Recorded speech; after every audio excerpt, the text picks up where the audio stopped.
Warning: the following podcast might be too truthful for most liberals. Listener discretion is therefore advised.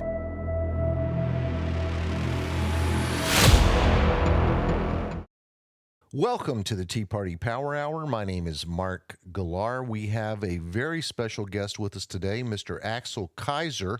He is a Chilean-German lawyer.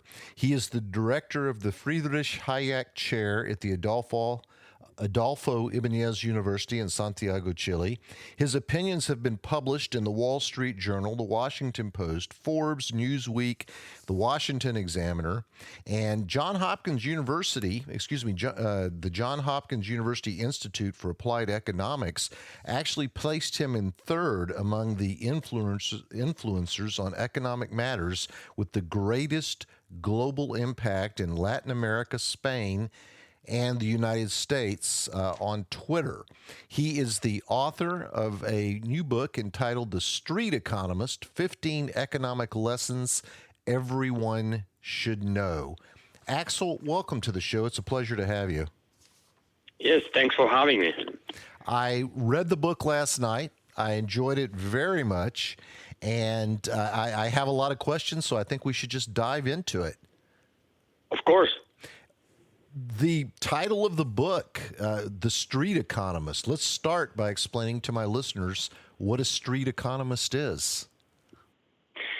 Well, the problem with economics is that it is reserved for a group of experts debating in the ivory tower. And so many of the terms they use are part of the jargon that only economists understand. And so to most people, economics is something very, strange and even hard to grasp. And that's why I wrote the book, The Street Economist, because my point is that anyone, any citizen, a regular citizen, folk, walking on the street could be a good economist. And the only thing they need to know is some basic principles of economics, like prices, capital, what free trade is all about and things like that, in order for them to understand economics and not be, deceived by politicians, demagogues, and even by economists who propose, nonsensical ideas. So that's why I used the title The Street Economist, because it's in opposition to these ivory tower economists that no one understands. You know, when I was in college, I had an ivory tower economist that was teaching me basic economics 101. And I still recall one day he said, "Who can give us an example of a product with highly inelastic demand?" And I raised my hand and I said, "Pacemaker batteries?" And he looked at me. He looked at me and said, "There's no need to get morbid, Mr. Galar," and he moved on to the next person. So anyway, he had no sense of humor whatsoever, but I could tell by reading your book that you do. Would it be wrong to say that The Street Economist, your book, is to economics sort of what guerrilla marketing was to marketing, a basic layperson's handbook for economics? Yes, that's exactly right. I wrote it for the general public, young people, students at universities who know nothing about economics, and also the average person. Many of the buyers of the book are just, regular folks like Uber drivers, delivery guys. Podcast and that hasn't. Yes, also. So the book has reached out to audiences that were not used to, that people who didn't go to college, for instance. It has been a huge best-selling book among them. The pirate edition is being sold on many, on the streets of Latin America and Spain, and now it has been published in Germany and it's coming out in Poland. So exactly, I wrote it for the general public, and it's a very short book, no math, no graphs, no footnotes, nothing very academic, so that, people don't get discouraged from reading it. Because if you have a 500 pages book, then people are not going to read it and are not going to buy it. And if you have a lot of math, it's another barrier. And you can explain economics in simple terms. This is what, Frederick Bastiat, the great French economist of the 19th century, did. And that's my role model. He wrote and explained apparently complex issues in a very simple way so that the public would not support bad economic policies at the time in France. And he has become a classic, and everyone who knows about Bastiat is fascinated by his work. So I was very much inspired in him and Henry Hazlitt, who wrote this book, Economics in One Lesson, in 1947. And that also became a best-selling book in the United States. But since then, we didn't have anything, and that's why I wrote this book. And I have discovered that there was huge hunger among younger people, even school students, and the average person to know about economics, and that explains the success of the book, which is unprecedented. We had never seen something like this happening with an economics book in Latin America or Spain. And so I hope that it will have the same success in the U.S., where I think it could make a huge contribution, especially among the younger generation, so they can understand basic principles. So Bastia had the broken window theory and the candle makers petition, and Kaiser has the rabbit hunter and the salmon fisher. Exactly. Okay. That's the way. Exactly. You have to explain it with the simple examples, because otherwise you go to the aggregates and you go to the abstract thing. And in reality, economics is not something abstract like they want to show you in the textbooks. It's something very concrete. It's just regular people making decisions and exchanging goods and services, and that's what, and investing and things like that. And that's what economics is all about. We are all part of economics, of Yes. economic reality, everyone. And why wouldn't be able to explain it in terms, that everyone can understand? And that's why I love Bastiat and Hazlitt. Very good. I have to agree with you. I did take 6 hours of economics when I was receiving my business degree from Texas A&M, but I wish I would have had this book as my textbook. I think I would have been a lot more interested, and I would have understood it better rather than just memorizing answers for a test. So Go ahead. Yeah, that's the funny thing, because Deirdre McCloskey, who wrote a blurb recommending the book among other economists, she tells me she studied economics at Harvard. Now she has been a professor for many years, first at Chicago and then Chicago, Illinois. And she tells me that she had a roommate that was reading von Mises' Human Action, which is a longer book on economics. But while she was studying at Harvard, she learned nothing compared to her roommate, who was studying engineering and reading Ludwig von Mises just for fun, right? Right. So he learned more about economics than just reading von Mises for fun than she learned studying formal economics at Harvard. And so I think it's a funny anecdote, but it reflects something that is really important. Sometimes the formal degrees don't necessarily prepare you better for an understanding of the world. They have their own logic and not necessarily are taking in or are teaching the best ideas.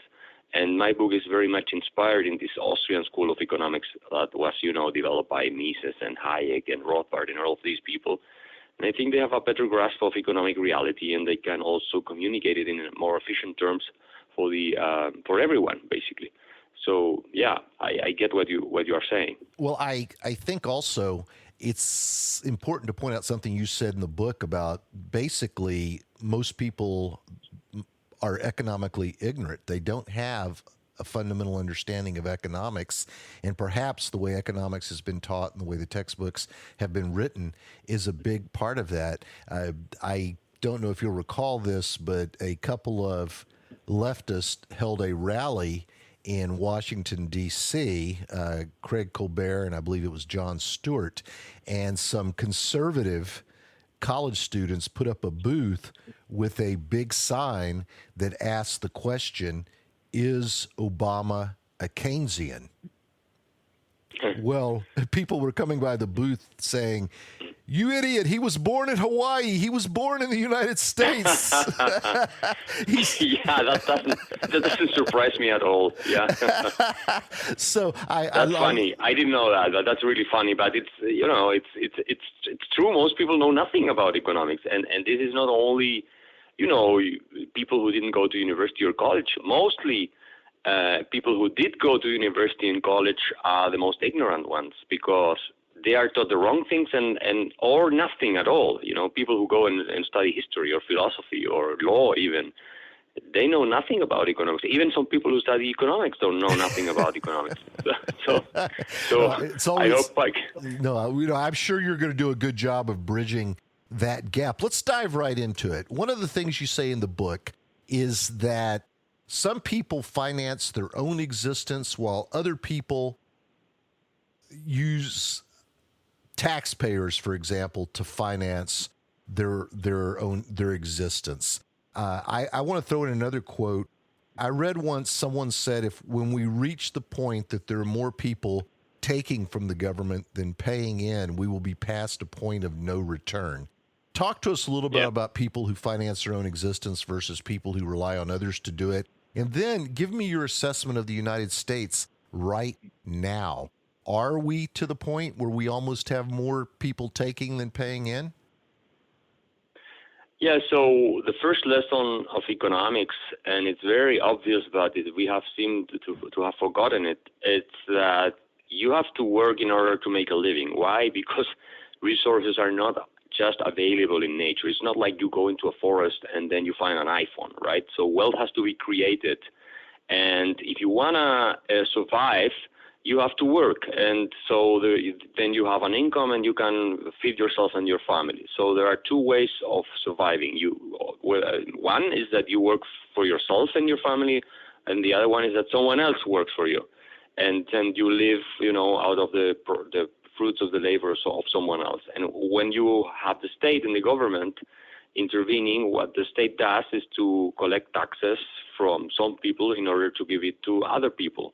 That means you are not living from your own efforts, but you are living basically at the expense of someone else who is being coerced into supporting your way of life. And this is what politicians love to do because they promise that people are going to get things for free, which are never free because someone else has to pay for them.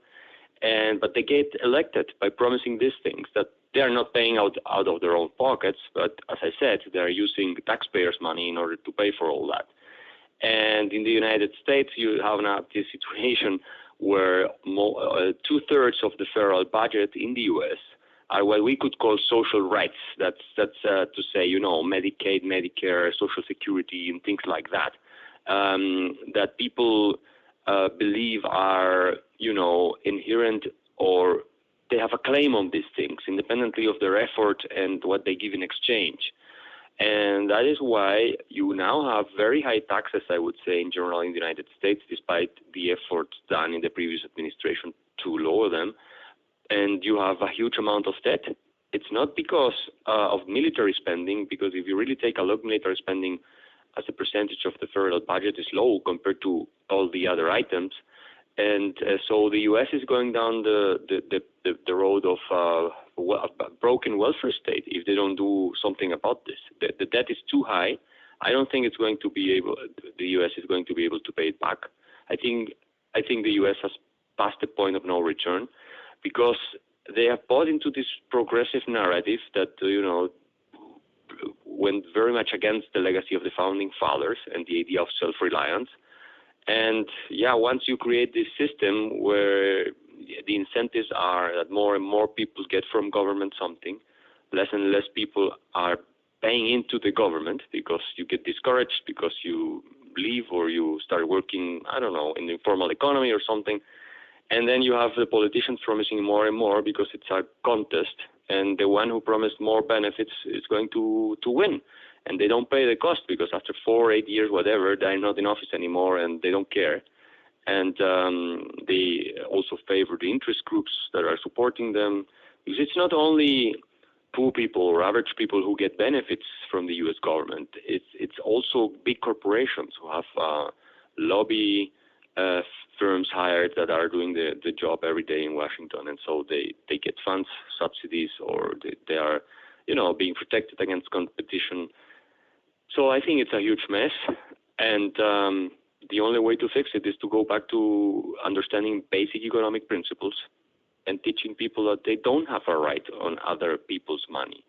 And so the government is engaging in a very unethical and immoral activity when it massively redistributes wealth.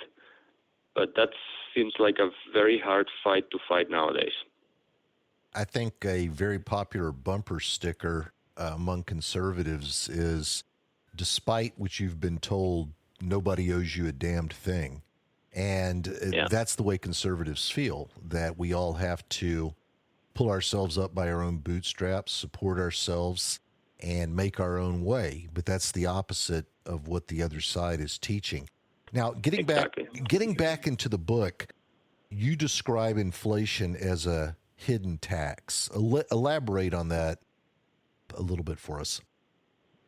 Well, yes, actually, inflation is a very simple thing to understand because it has to do with an excess creation of money. So you have more money chasing a similar amount of goods, and therefore prices go up. But they don't go up at the same time. Some people get the money first and are able to spend it first, and so they can buy stuff at pre-inflationary prices. And when the other guys come and try to buy the same stuff, let's say bread or whatever, they find that the prices have gone up, and therefore everything is more expensive. And now, why is inflation created? Basically because government spends too much money, and then they use the printing press in order to fund all this money. And this is what has been happening in everywhere, basically, not only in the United States, but also in Europe, in England, in many Latin American countries. Argentina is a good example. You have over almost 150% inflation a year, and that's 100% government printing money in order to, buy stuff and give people things for free, which in the end are not free. So in the end, what you do with inflation is to have a tax on people because instead of officially raising taxes, which is not very popular, politicians, what they do is to print money and spend it, and so they can,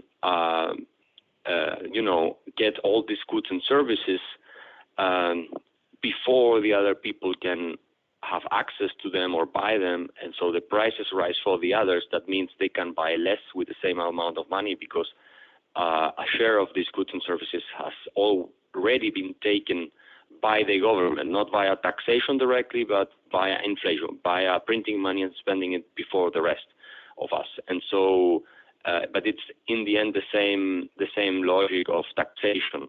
It's a way of confiscating people's income, and even Keynes would argue that inflation was a hidden tax that only few people could really see. So it wasn't wrong about everything, but people have to understand that politicians create inflation, and central banks, of course, but central banks are never independent. If we are very honest, they are never independent, and the Fed has not been independent ever really. So that's it. It's I always use the example of someone going to the street having a printing press at home. Like you couldn't tell the difference between the printed bills and the real ones, and then you go to the street and you buy everything you want, and then the next guy who comes with his salary will find all the prices have gone up because someone else has taken away many of these goods and services before and before him, and then that's why you have an inflation. Basically, you are stealing people. That's what you do when you are inflating the currency.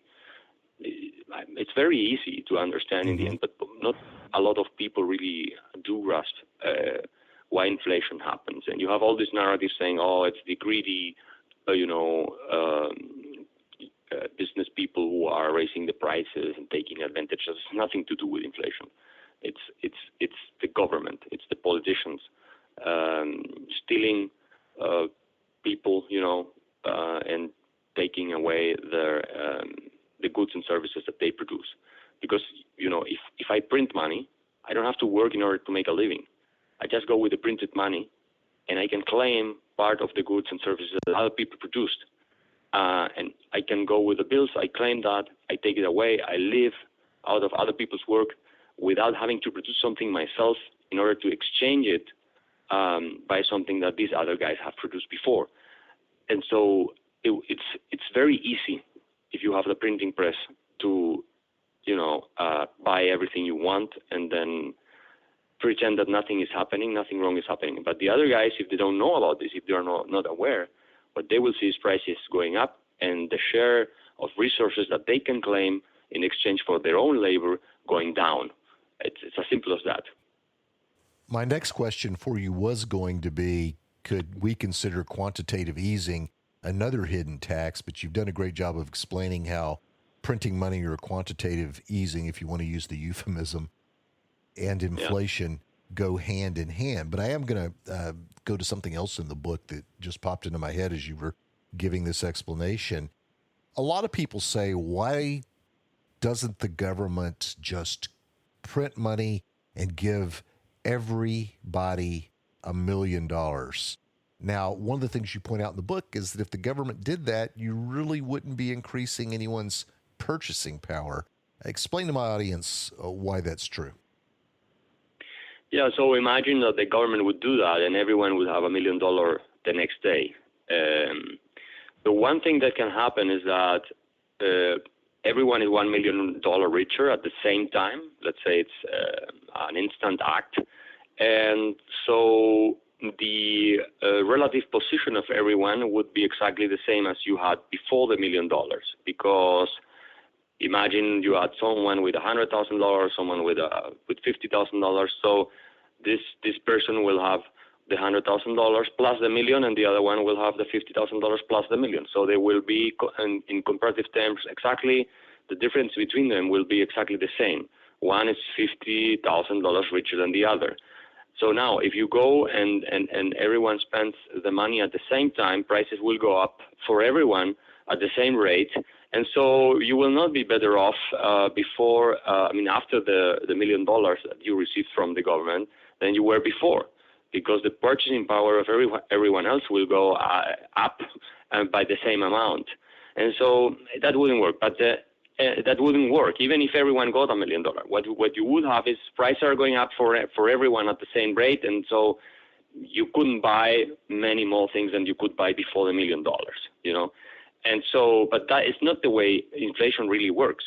Some people get the money first, and this guy who get the money first, they can buy stuff at pre-inflationary prices, and so they are benefited by the money that the government is printing, and the rest are paying the cost of this inflation or this money printing. Because we don't have to forget, in the end, money is nothing else than a medium of exchange. Money is not a good in itself, and so if you're in the desert with money, it doesn't help you. I mean, you need other stuff. You need water. You need food. Money is just a medium of exchange. So if you think about money in those terms, you will realize that in the end, the only thing that counts is the real production that people are able to deliver. And so if I produce something in the market of value to other people, then I can exchange that for what other people have produced. If I don't produce something in the marketplace, and then I can't claim anything because I don't have something to exchange it for.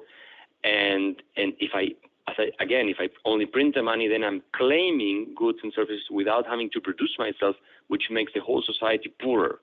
And so inflation, in the end, what does produce as a result is an impoverishment of society. Some people benefit, only a few, but as general rule, society gets poorer. Why? Because too many people are claiming, or some groups of people are claiming goods and services without having to produce themselves anything.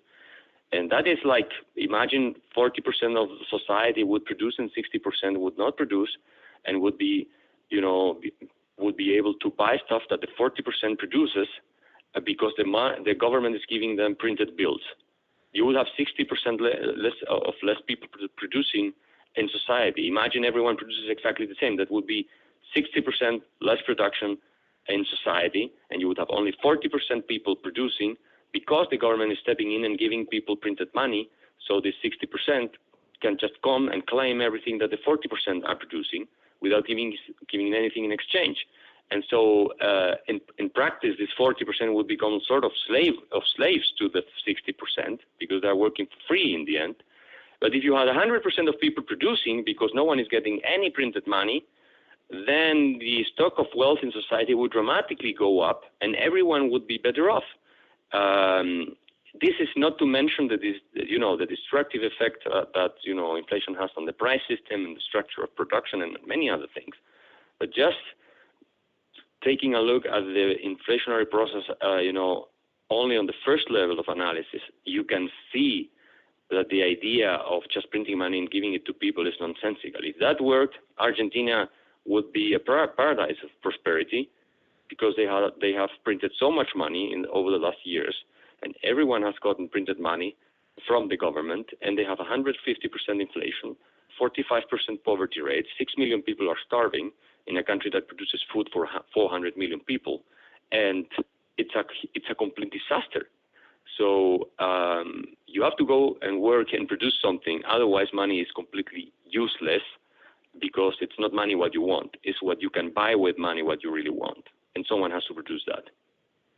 You made a reference earlier to the Federal Reserve. I'd like to ask you two quick questions about the Federal Reserve. First of all, most people believe because the President of the United States appoints the head of the Federal Reserve that the Federal Reserve is essentially a 100% government-owned entity. And from what I understand, it's actually a collection of international banking families that control the Federal Reserve. And in fact, they operate pretty independently of the President of the United States. The other thing is, I talked to someone a long time ago who said that every recession we've had in this country for so many decades has been the result of the Federal Reserve hitting the accelerator on the money supply and then stomping the brakes. Talk to me about both of those things. Who really controls the Federal Reserve? Who really makes up the Federal Reserve? And also, what role has the Federal Reserve had in various recession periods due to their control of the money supply? Yes, I mean, the Federal Reserve is a private institution that was created by the United States government in 1913, and it started really working in 1914. And it's like a banking cartel. And you're absolutely right. It's not 100% government institution. You could argue that the Federal Reserve is sort of the result of cronyism of the time between the banking elites and the government, that they created this system.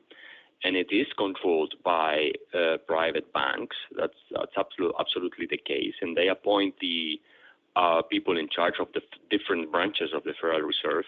And yes, the Federal Reserve Board has a different, to some extent, a different process of election. Where the president is being elected by the United States president, and then I think there is confirmation by the Senate, if I'm not mistaken. I don't remember that part exactly, but it is this sort of very spurious arrangement between economic elites and the political class. So it's not like a private company competing in the marketplace. No, that's not the case, because it has privileges and all sorts of powers that have been granted by the government to this group of people.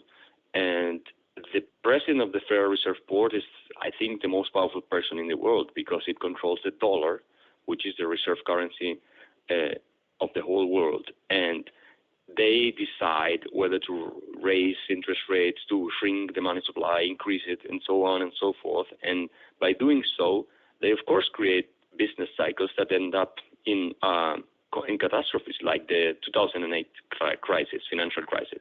That was mainly the product of the Federal Reserve System having low interest rates for too long, and then creating these housing bubbles that then, when inflation started to increase, then they raised rates and the whole system came crashing down. The same case you could make for the Great Depression in the 1920s, 1929, when you had the financial crash. which, by the way, led to the rise of Nazism in Germany.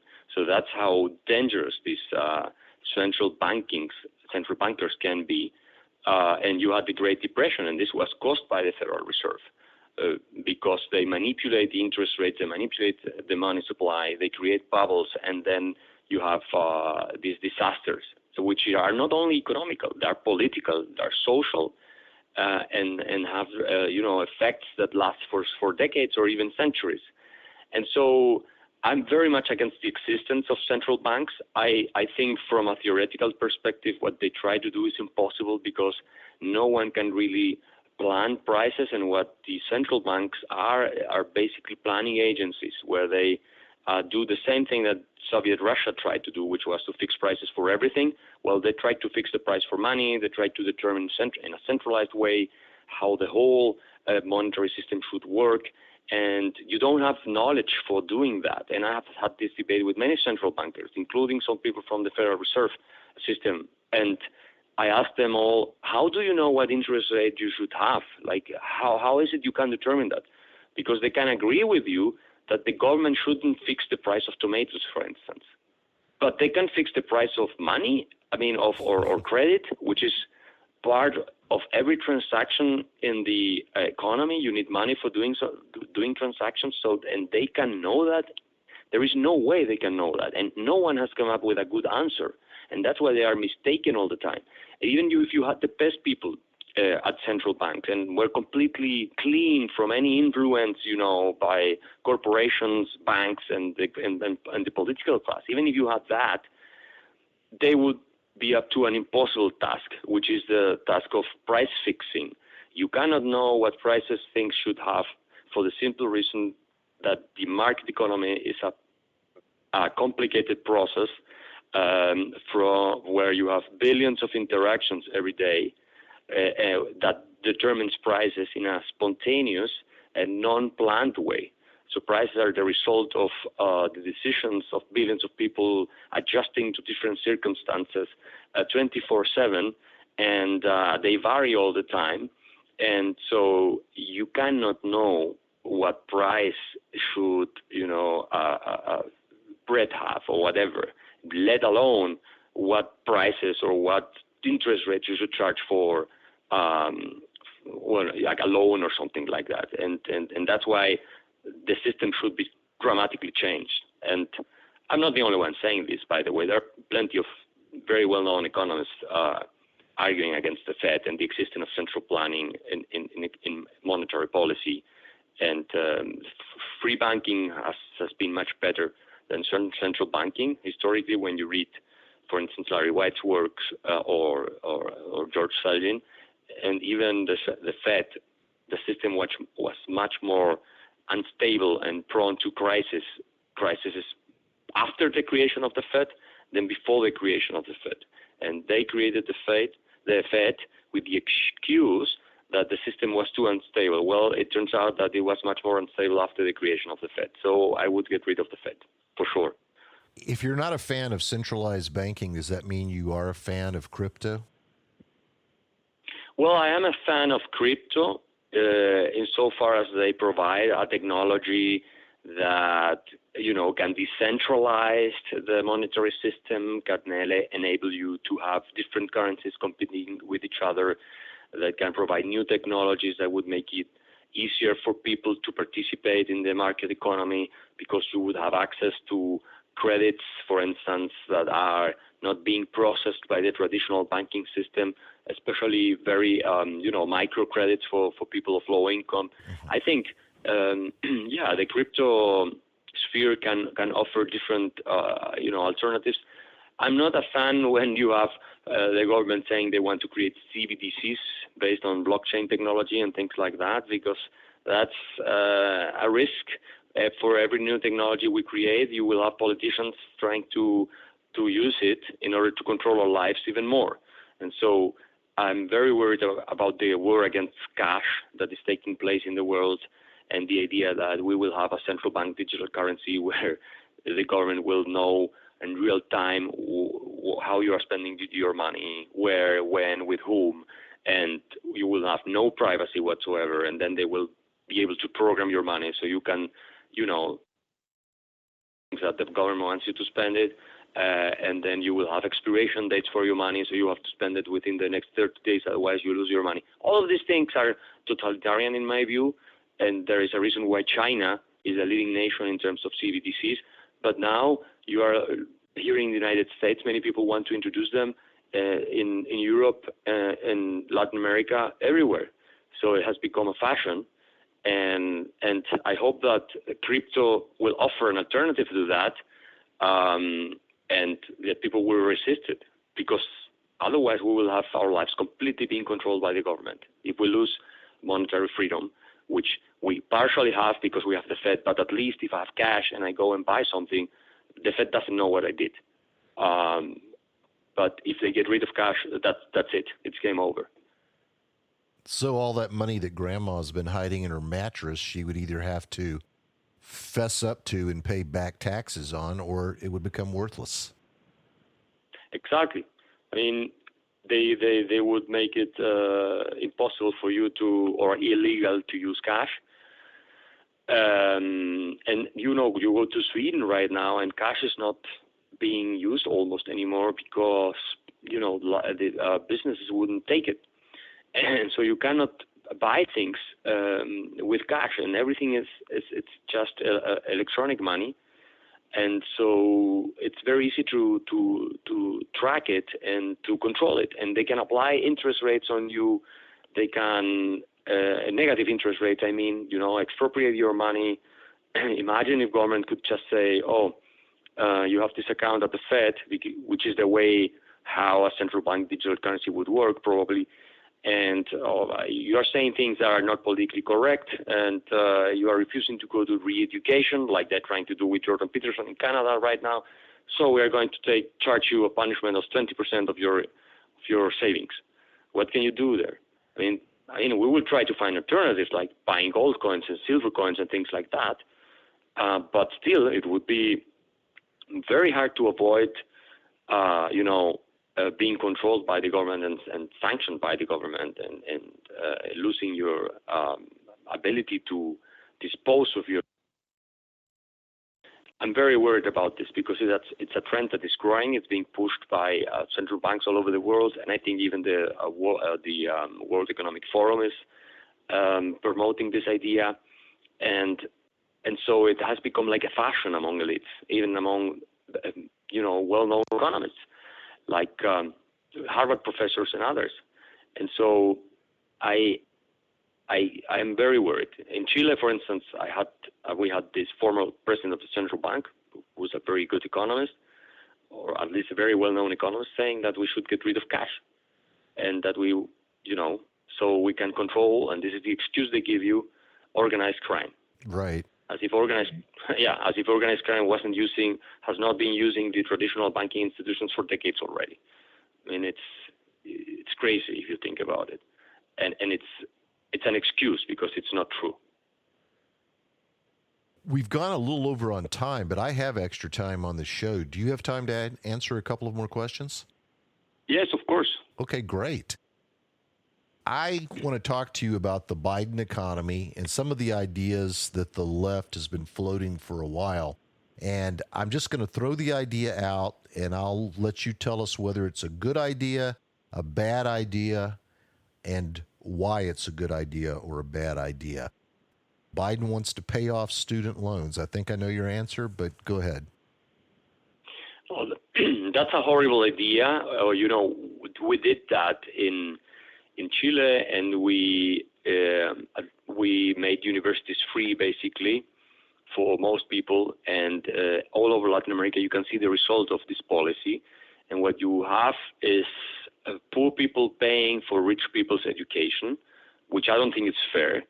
And people who go to university as a general, than people who don't go to university. And so that's the first thing. Then you create a sclerotic educational system, because once you do that with student loans, the next step is to say, okay, universities are for free right now, from now on. Why? Because it makes no sense to start paying student loans for one generation, not to pay them for the next one.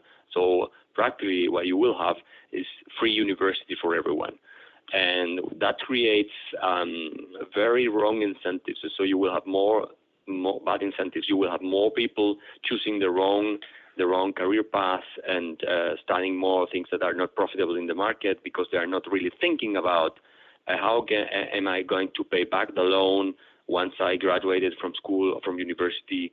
And so you have a distortion in the human capital market. In the people are not going so much into studying things that are really productive. And then you have the problem that universities can also raise tuitions as much as they want, and which is what you have seen here in the United States because of government involvement, subsidizing students to go to university. And in the end, you have a lowering quality in the universities. You have more and more people staying at universities for a longer time, which is what happens in Latin America and even in Europe a lot. And that costs the taxpayers much more than they anticipated. And in the end, it's, as I said, very regressive because it's poor people or middle-income people paying for the education of the wealthiest people or people who are going to have a higher income in the future. So from every point of view, is a disastrous policy. It's pure populism, and it will not improve the quality of education. It will damage the quality of higher education. It will not create more opportunities for students. It will destroy opportunities for students. It will not make the students, decide for the better alternatives available. Many of them go and study humanities and things that are not going to be helpful, and we have seen this. There is evidence for this, because you don't have to do the benefit analysis, cost-benefit analysis, and so on. So I don't know. It's really. I thought there was an agreement on that in the United States, but I'm seeing that they're following the Latin American path, and I can tell you nothing good can come out of that. You actually beat me to my next question. I was going to ask you what you thought about free college for everyone, but those two go together. So I also want to ask you about, what's being proposed now of charging people with better credit ratings a higher rate of interest on home loans so that they can subsidize people with lower credit ratings who otherwise would pay a higher interest on their home loans. That's something that the left is pushing right now. Why is that a good or bad idea? Well, this is a collectivist mindset where you, as a productive member of society who are working hard and who has, the right values and the right mindset, have to subsidize people who are not as productive. Maybe they're working hard, maybe not. But what that creates is, of course, you destroy incentives for people to save more money in order to buy things. That has an effect on capital markets. That has an effect on on housing prices and the real estate sector, because if you are directly subsidizing in that way people who have lower credit scores, then of course you will think twice before asking for a loan, and you will probably not buy the house that you wanted to, because it's going to make it more expensive for you to buy it in the end, because they're taking money away from you in order to pay for your mortgage. And I think if it's an aggressive measure, it would have a huge impact on the housing market. But it is part of this whole narrative that, the U.S. is a society of oppressors and oppressed people, and so minorities have the right to have access to credit and loans in order to buy houses and stuff. And in the end, you create a distortion because they are not going to be able to deliver and to pay. There is a reason why you have interest rates. You assess risk, and you're not doing a favor to someone who is not qualified to take a loan when you give this person the loan. And we saw that during the financial crisis. There was this Community Reinvestment Act, that was passed by Carter in 1977, and then it was really modified in the 1990s in order to make it more aggressive, forcing banks to give credits to minorities, to the so-called ninjas, no income, job, or assets. And this was a huge problem because in the end, the financial crisis was the result of these people not being able to pay back their debts. That's why it was called the subprime crisis, because you had subprime loans, mortgage loans, and things like that, and financial instruments that were at the heart of this apocalypse that we experienced at the time. And this was the result of public policy, of ideas like that. And if you take a look at the amount of minorities, the number and share of credits allocated to minorities, of course it went up. But in the end, what happened was that they were not able to pay, and so the whole system unraveled.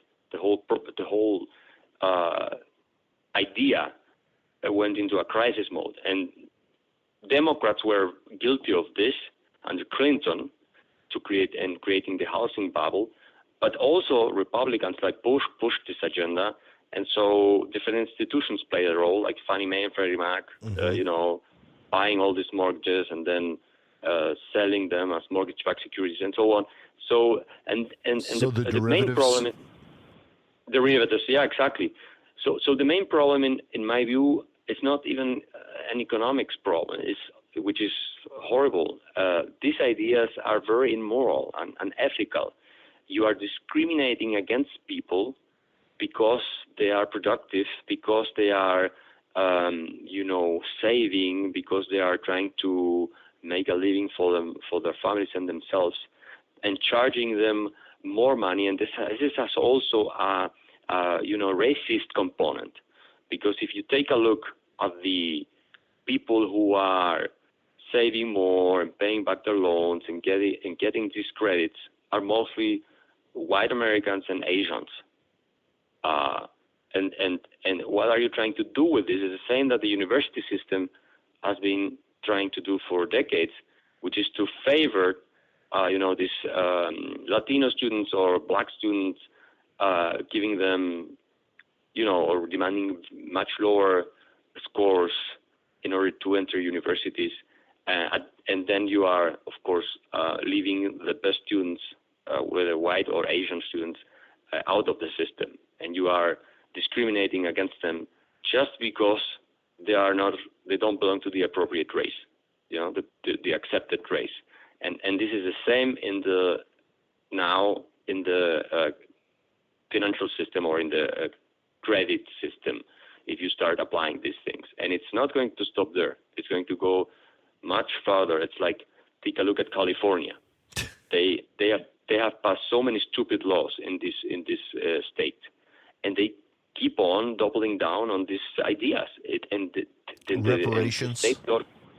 Reparations, and then you had the involvement with the school systems, what they're trying to do, and getting rid of standardized tests for also people who go to universities, and strongly favoring lower qualified students that are going into different universities they have at the expense of the other better qualified students who cannot go.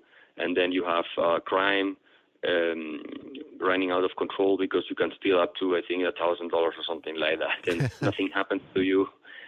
And homeless crisis, and and then you have all these absurd regulations, zoning laws and things like that make it impossible to build anything. And so only 13% of Californians can afford to buy a house, which is a nightmare. No wonder that over 50% want to leave the state, according to many polls. But you would think, okay, now they will learn out of this. No, they double down on all that. So it's like a collective impulse to commit suicide.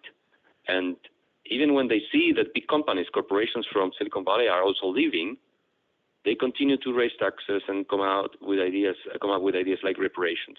The electric grid is a disaster in California because they have spent most of the money in green energies that are useless, most to a large extent, but they haven't renewed in some parts the system of transmission of electricity. So it dates back to the 1950s. No wonder they are having these problems with fires every year, because most of these fires are produced by these very old networks that are across lands and countries, and across the countryside, and they are in touch with some trees that are not being taken care of, so that the branches don't go on the cables, and then you have these wildfires. But they don't do that because they prefer to invest in the solar panels that are not really providing energy in sufficient amounts. So everything is the other way around in California, and that's why I say if they get away with this idea of subsidizing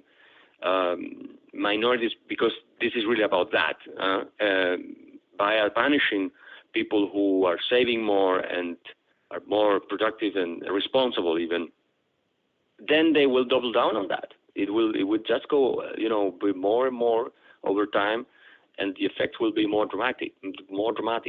And you have this mindset. You have to get rid of the mindset, because the problem in the end is it's the mindset that is driving this. And it will be, of course, when you don't have achieved enough trade allocated for lower income people, they will come and say, this is because we need even more subsidies for them, because the system is still racist, systemically racist against them. And they will double down. And how you oppose that then? Once you accepted the first step in that direction, you have to accept all the other ones. So it's horrible from every point of view. It sounds like you're not going to be supporting Gavin Newsom for president. No, I think I want to tell you something about Gavin Newsom. Okay. Because if he becomes president, that is the last nail in the coffin for the United States, I think. I think, Gavin Newsom is the most disastrous politician that the world has seen in decades, with Justin Trudeau, who is a closet tyrant. And Gavin Newsom is more or less the same as Justin Trudeau.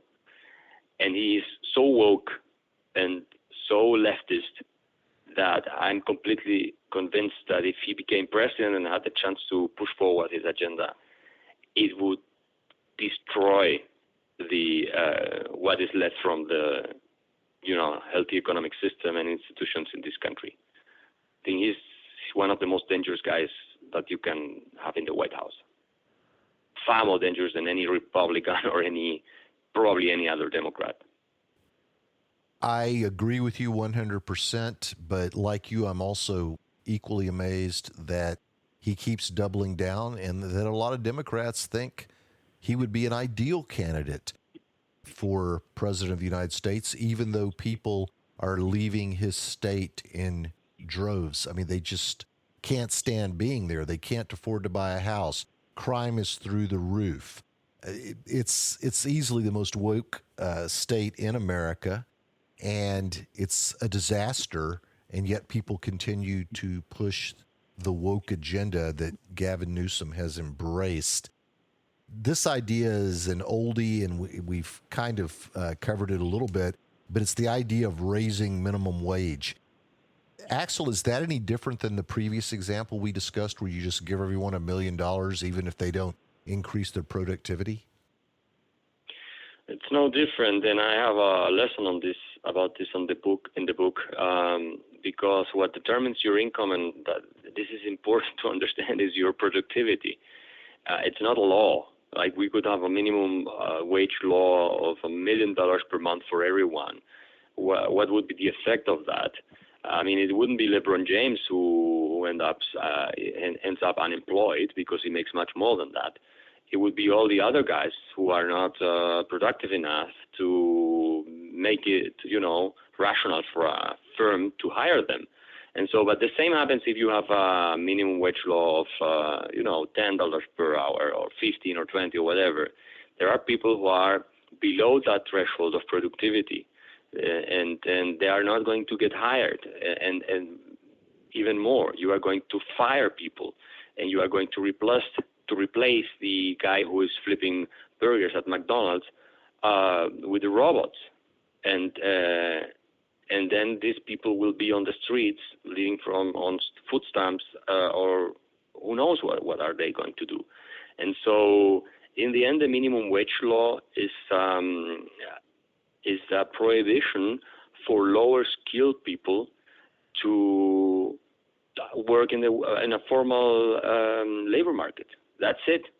It's not really saying that the businesses you can't pay less than this. Yes, partly is that, but it's also telling to people, you didn't go to school, you are not qualified, you belong to a minority, talking about racism, and probably you have problems because we know that a lot of the social problems we try to solve affect minorities more than others, like blacks and Latinos, and this is a fact.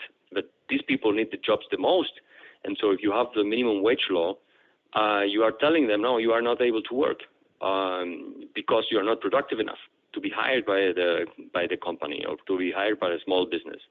By the way, small businesses create a lot of jobs, and probably more if you put them all together compared to big companies. So it's a horrible idea. It's extremely, detrimental to the well-being of the poorest in society. And I don't know any economist, anyone, a serious one, who would support minimum wage laws. Not one serious economist would support that. Even, Democrats who know about economics would tell you in private, this is not a good idea. Last question.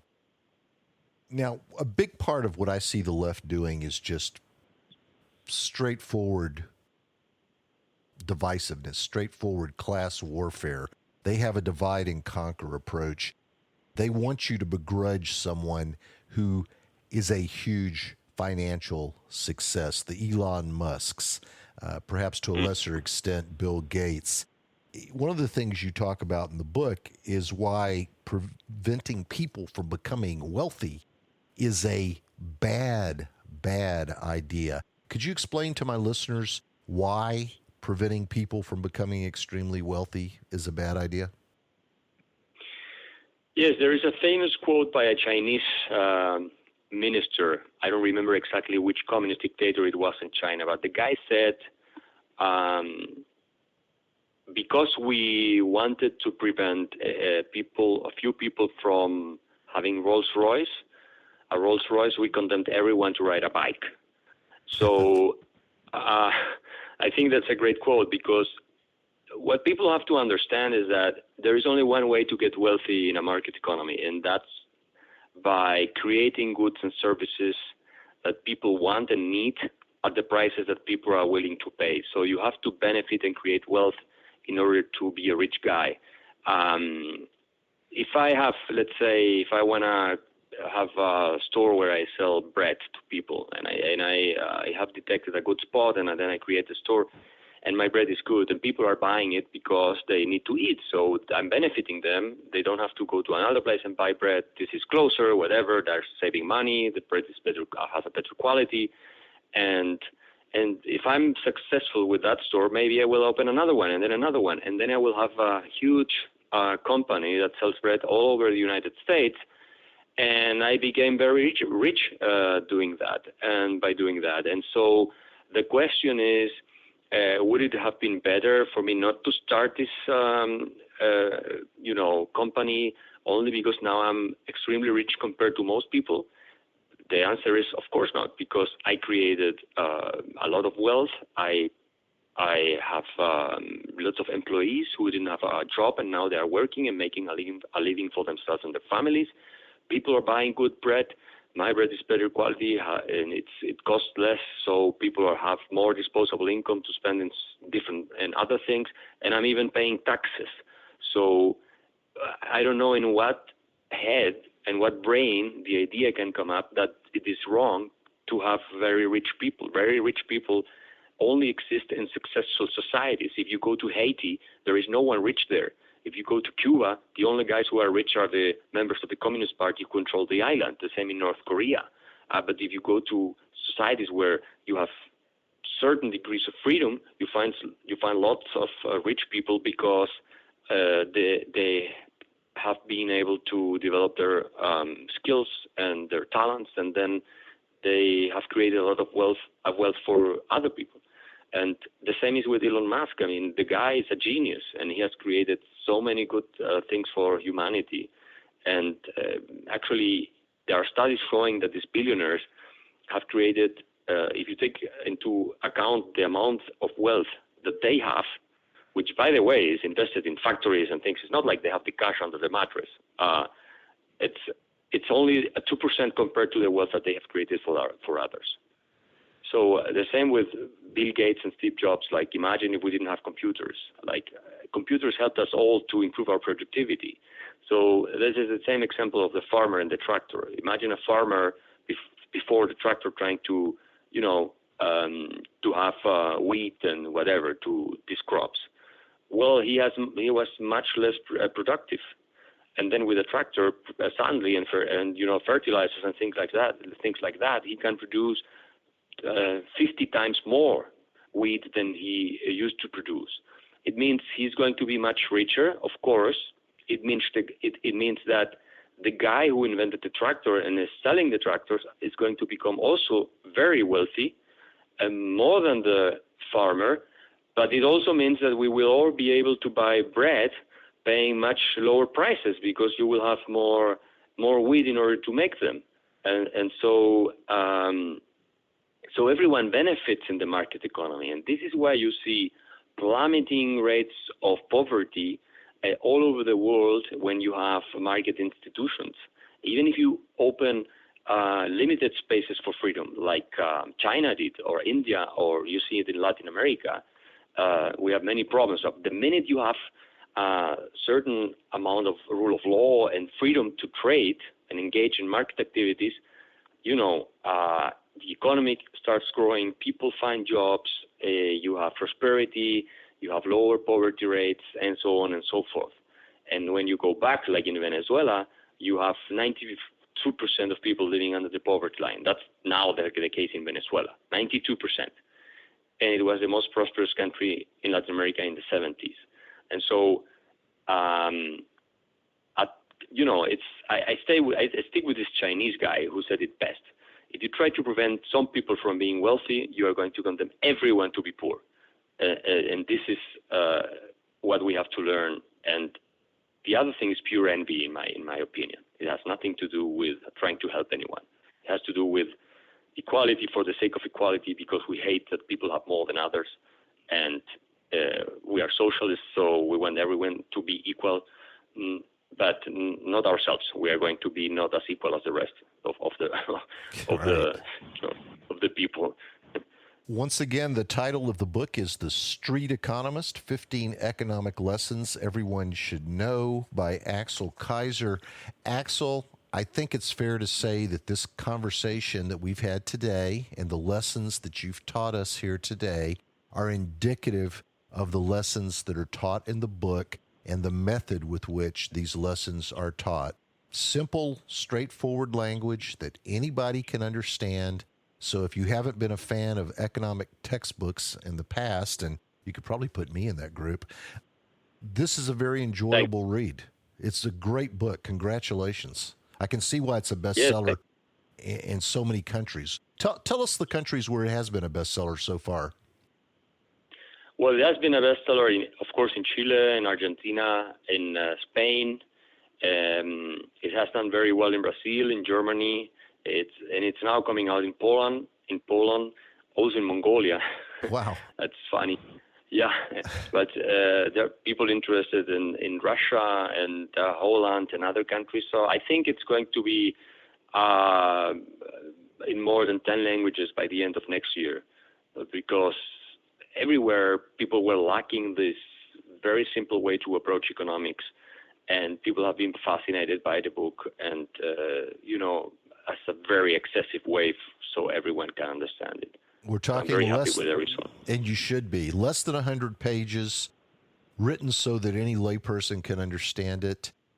I would say if you've ever wondered how economics really works, but you didn't want to grab a college textbook, this is the book for you. I assume it's available wherever good books are sold, Amazon, Barnes & Noble. Yes, it's on Amazon, also on the website of Republic Books, which is the publisher. It's also available, but it is on Amazon and Barnes & Nobles, also the Kindle edition, but I think the printed version edition is on Amazon for sure. Okay. Yeah. Well, we're going to encourage everybody to buy a copy of that book and read it, because it certainly is going to leave the reader equipped to shoot down a lot of these left-wing ideas the next time you find yourself in a debate with a socialist or, dare I say, a communist. Once again, Axel, the hour went by extremely fast. It was originally only booked for 30 minutes, and I got to tell you, I only got halfway through my questions. so we're gonna have to have you back sometime, because I want to get into. Yes, of course. Yeah, I want to get into this thing. I'd love that. Yeah, these why the youth are so big on socialism, and a lot of other things that you touched on in the book that we just didn't have the time to get to today. So once again, congratulations on your new book. Best of luck on your American sales. It has been an absolute joy to have you here today. Thank you for being with us. Thank you very much for having me. Very, very intriguing information presented in such a interesting way. I think anybody out there who's listening should grab a copy of this book and read it. So anyway, thanks, Axel. We'll talk to you soon. Talk to you soon. Bye-bye. Bye-bye. You've been listening to the Tea Party Power Hour with Mark Gillar.